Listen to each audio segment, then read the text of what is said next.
Good morning, everyone, especially to Sir J. Camuñas Carde. I am Blessed R. Ondra, and my group mates are Florian Rigondola and Ronaline Picoro. And we are from BEd 2E.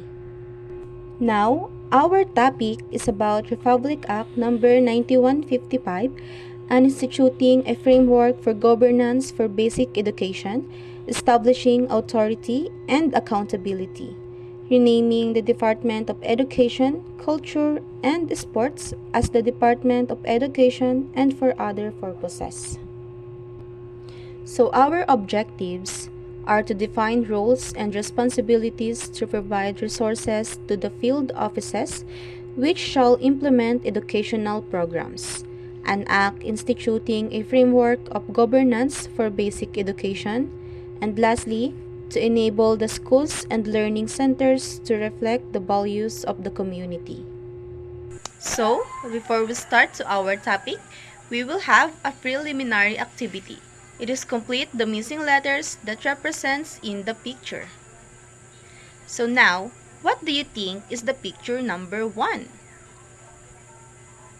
Great! This is education and student. How about the next picture? Okay, great! This is facilitator and principal. And how about the last picture? Okay, good job. It is alternative learning system. So, Republic Act 9155, also known as the Governance of Basic Education, Act of 2001, provides the overall framework for principal empowerment by strengthening principal and leadership goals and local school-based management within the context of transparency and local accountability. So, itong act na ito ay nagbibigay ng balangkas para sa mga prinsipal sa pamamagitan o naglalaman ng mga konsepto tungkol sa pananaliksik kung paano nila gagawin o sisimulan ang isang pananaliksik ng pagpapalakas ng mga layunin at lokal na pamumuno sa paaralan. The Section 1, short title, Governance of Basic Education, Act of 2001. So Section 2, Declaration of Policy, it is hereby declared the policy of the state to protect and promote the right of all citizens, to make such education accessible. Compulsory education in the elementary level is free in the high school level. So, sa Section 2, ito ay idineklara na patakaran ng Estado na protektahan at itaguyod ang karapatan ng lahat ng mamamayan. Ito ay para din sa ating edukasyon na maging maayos sa lahat ng mga estudyante at para hindi sila mahirapan. Nagdeklara din ng libreng edukasyon sa high school at malaking tulong ito lalo na sa ibang mga mag-aaral na kapos sa pera. In Section 3, Purposes and Objectives, A. To provide the framework for the governance of basic education. B. To define the roles and responsibilities of and provide resources to the field offices. And letter C, to make schools and learning center the most important vehicle for the teaching and learning of national values and for developing in the Filipino learners. So, sa Section 3, kailangan ng tamang balangkas para maging maayos ang pamamahala sa batayan ng edukasyon. Dito naman tinutukoy yung mga responsibilidad na mabigyan ang mga mag-aaral ng sapat na pangangailangan. At ito naman ay para sa mga mag-aaral na magkaroon ng kaalaman sa pagkatuto, kaya naman ginawa nilang pinakamahalagang sentro ang pag-aaral dahil napakalaking tulong nito upang umunlad ang mga Pilipinong mag-aaral.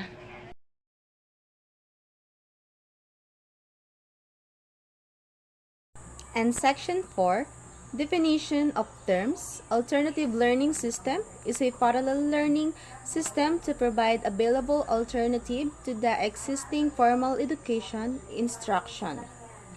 Basic education, it is the education intended to meet basic learning needs, which lays the foundation on which subsequent learning can be based. Cluster of schools, a group of schools which are geographically contiguous and brought together to improve the learning outcomes. And last, formal education is the systematic and deliberate process of hierarchically structured and secondary level of schooling.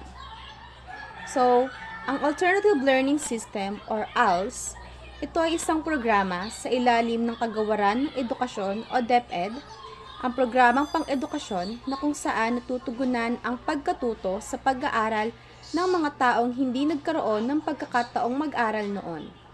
Bata, matanda, may kapansanan man o wala, ang programang ito ay walang pinipili at walang age limit. Sa basic education, ang halimbawa nito ay K-12. Ito ay kinukuha ng mga mag-aaral upang madagdagan ang kaalaman at mapaghandaan ang kukuning kurso sa kolehiyo ng mga mag-aaral. Ang edukasyong ito ay naglalayong matugunan ang mga pangunahing pangangailangan sa pagkatuto. Ang cluster of schools naman, ito yung isa sa isang paaralan na pinagsasama-sama at mga konektadong kurso para mas mapabuti ang kalalabasan. At ang formal na edukasyon ay tumutukoy sa maayos na sistema ng edukasyon na magsisimula mula sa elementarya at sekundarya na paaralan hanggang sa universidad. Naman tayo sa Chapter 1 na kung saan nakapaloob dito ang Governance of Basic Education. Section 5, Principle of Shared Governance or Prinsipyo ng Pamahalaan. Ito ang mga prinsipyo ng pamahalaan. A. Shared governance is a principle which recognizes that every unit in the education bureaucracy has a particular role, task, and responsibility inherent in the office and for which it is principally accountable for outcomes. At letter B, the process of democratic consultation shall be observed in the decision-making process at appropriate levels.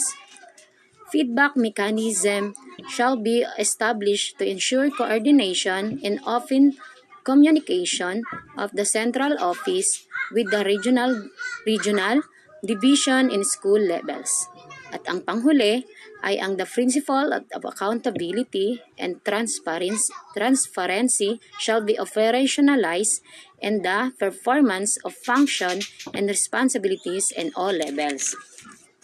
So sinasabi dyan na ang bawat sangay sa edukasyon at bawat posisyon ay may kanya-kanyang role, at responsibilidad na nakaatang sa kanila.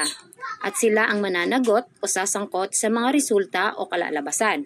Sa lahat ng pagdidesisyonan at bawat hakbang na gagawin ay dapat pag-usapan at pagkasunduan na magkaroon ng bukas na komunikasyon. At dumako naman tayo sa Section 6 na Governance. The Department of Education, Culture and School shall henceforth be called the Department of Education. It shall be vested with authority, accountability, and responsibility for ensuring access to, promoting equity, and improving the quality of basic education. Arts, culture, and sport shall be as provided for in Section 8 and 9 hereof. So sabi dyan, ang Department Education ay binibigyang awtoridad, pananagutan at responsibilidad upang masiguro ang pagkaroon ng basic education at ang pagpapaunlad dito. Section 7, ito ay ang power, duties, and function. The Secretary of the Department of Education shall exercise overall authority and supervision of the operation of the department. So, ang tinatayong secretary si Inday Sara Duterte or Vice President Inday Sara ang dapat mamuno at mag-supervise ng buong operasyon ng Departamento ng Edukasyon. So, ito nga dapat pamunuan ng ating Vice President na si Inday Sara. Una ay ang national level. Secretary of Education shall have authority, accountability, and responsibility for the following. So, ang Secretary ng Edukasyon ay dapat magkaroon ng otoridad, pananagutan, at responsibilidad sa mga sumusunod. Una, formulating national policies. Pangalawa, formulating a national basic education plan. Formulating national education standards. Monitoring, assessing national learning outcomes. Understanding national education, research and studies, enhancing a total development of learning through local and national program or projects. At sa letter B, ito ay ang regional level.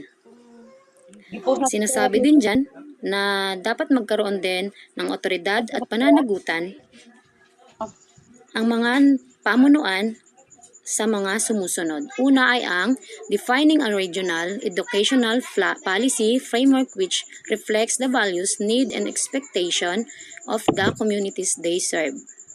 Developing regional educational standard with view towards benchmarking for international competitiveness. Monitoring, evaluating, and assessing regional learning outcomes. At evaluating, planning and managing, approving the establishment, performing such other function as may be assigned by proper authorities. At ang panghuli ay ang division level. At sinasabi din dyan, sa division level ay dapat din magkaroon ng otoridad at pananagutan at responsibilidad ang mga pamunuan dito. Una ay ang developing and implementing division education. Development plans. Planning and managing the effective and different use of all personnel, physical, and fiscal resources of the division. Hiring, placing, the evaluating, all division, supervisor, and school district supervisors. At ang panghuli ay ang monitoring the utilization of funds provided by the national government and the local government. So lahat po ng pamunuan na kung saan lahat sila una si Vice President na kung saan siya ang namumuno at ang nagpo-supervise ng buong operasyon ng Departamento ng Edukasyon. So, sa national level at regional level at division level ay magkakaroon sila ng otoridad at pananagutan at responsibilidad sa mga sumusunod.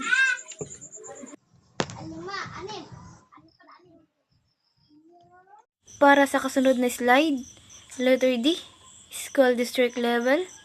The school district level supervisor shall be responsible for number 1, providing professional and instructional advice and support to the school heads and teachers, facilitators of the schools and learning center in the district of cluster thereof.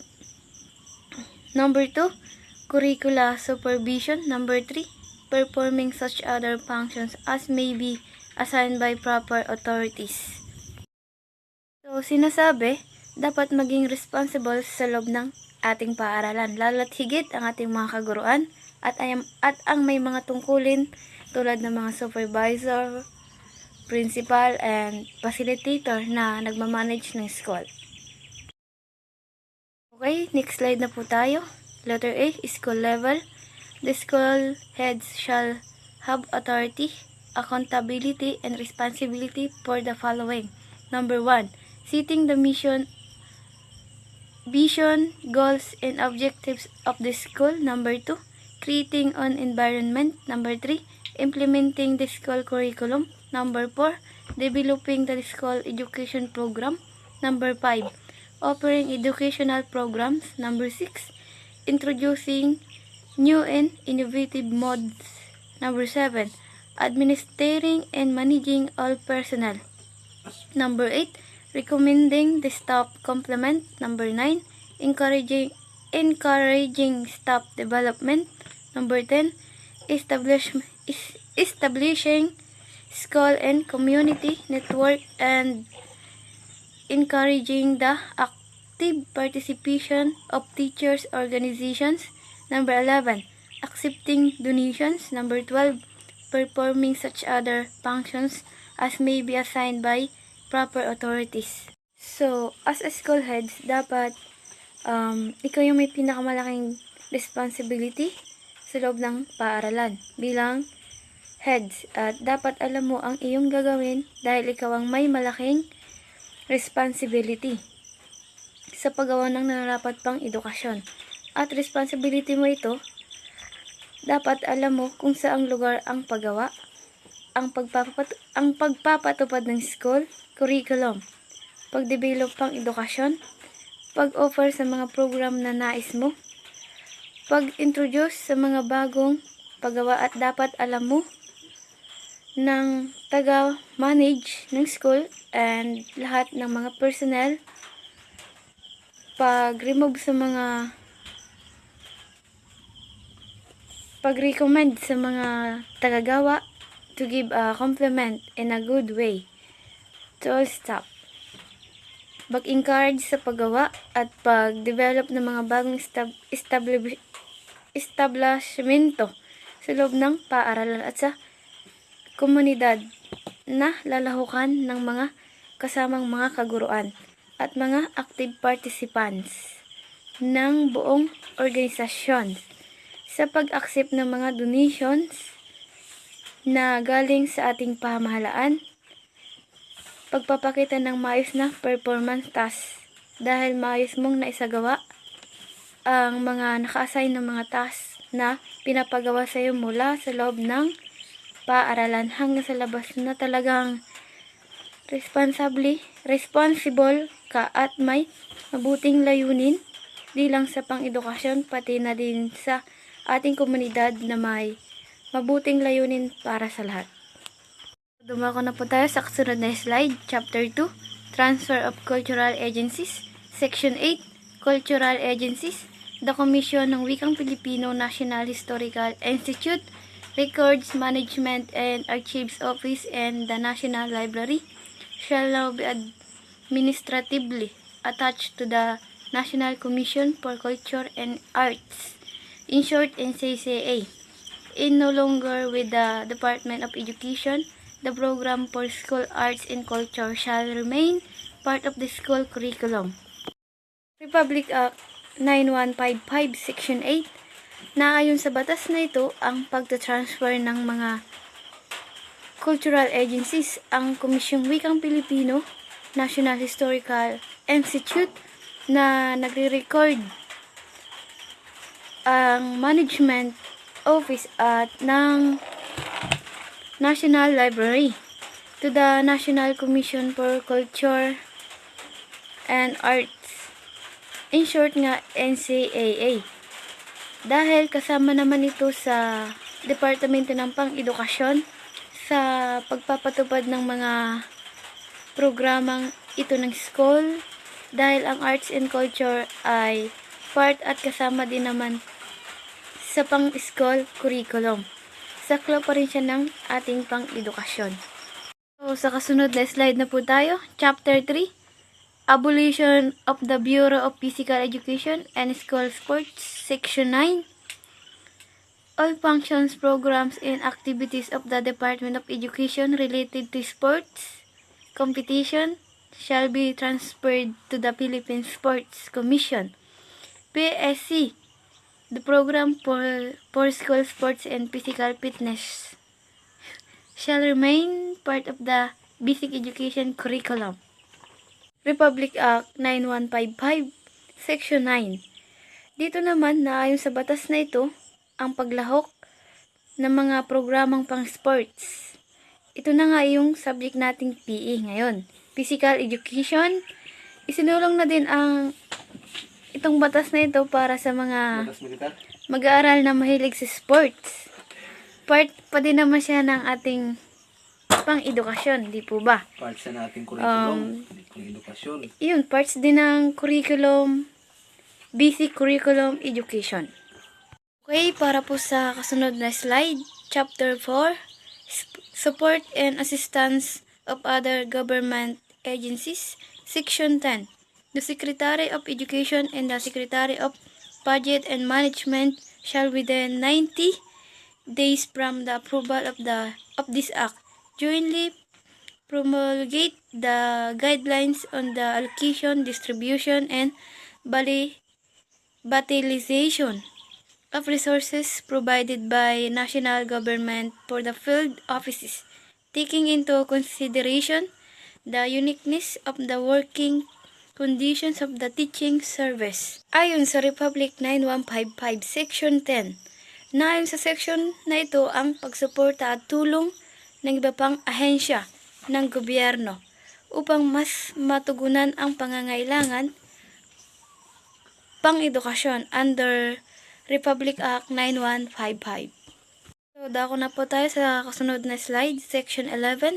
The Secretary of Department of Education, subject to civil service laws and regulations, shall issue appropriate personnel policy rules and regulations that will meet the requirements of the teaching profession, taking into consideration the uniqueness of the working conditions of the teaching service. So, alinsunod sa Republic Act 9155 Section 11, this section implemented by Republic Act 9155 ng Department of Education sa mga nais maging professional, tulad ng nais mong maging guro or police or iba pa.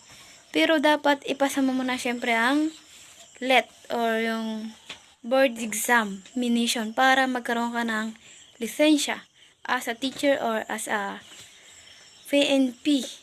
Iyon ang nasad sa patakaran ng ating government. Dako na po tayo sa kasunod na slide, Section 12. The Commission on Audit and the Insurance of the Audit Rules and Regulations that will govern the utilization of resources as well as the acquisition, recording, and reporting thereof shall take into account the different characteristics and distinct feature of the department's field offices, its organizational setup, as well as the nature of the operations of the schools and learning centers. So, para sa Republic Act 9155 Section 12, sa section na ito na ayon sa Commission on Audit, so, ang komisyong sa pag-audit na mas kilala o pinaikling bilang COA o COA ay isang independenteng komisyon sa konstitusyon na itinatag ng konstitusyon ng Pilipinas na ito ay may pangunahing tungkulin na suriin, i-audit at ayusin ang isang account at paggasta ng mga pundo o ari-arian ng gobyerno ng Pilipinas. So, ayun lamang po at maraming salamat sa pakikinig. Conceptual framework. Provide framework for governance of basic education. Define the roles and responsibilities of the offices in the education department. Makes the school and learning centers the most important vehicle for teaching and learning. Gaya nga po ng nasabi ko sa Section 3, napakalaking tulong po nito para sa ating mga mag-aaral dahil nagtatag sila para po makatulong pa rin sa ating pag-aaral. In conclusion and closure, it is expected that in this topic, the learners understand the importance of the Republic Act No. 9155 because it was assigned to Filipino children who are short for financial problems so that they can study to finish and be successful in the future. So napakahalaga po talaga na malaman ng bawat mag-aaral ang kahalagahan ng Republic Act No. 9155 dahil para po ito sa lahat ng mag-aaral na kapo sa financial nang sa ganun ay makatapos tayong lahat at maging successful sa darating na panahon. At ito po ang aming references. Maraming salamat.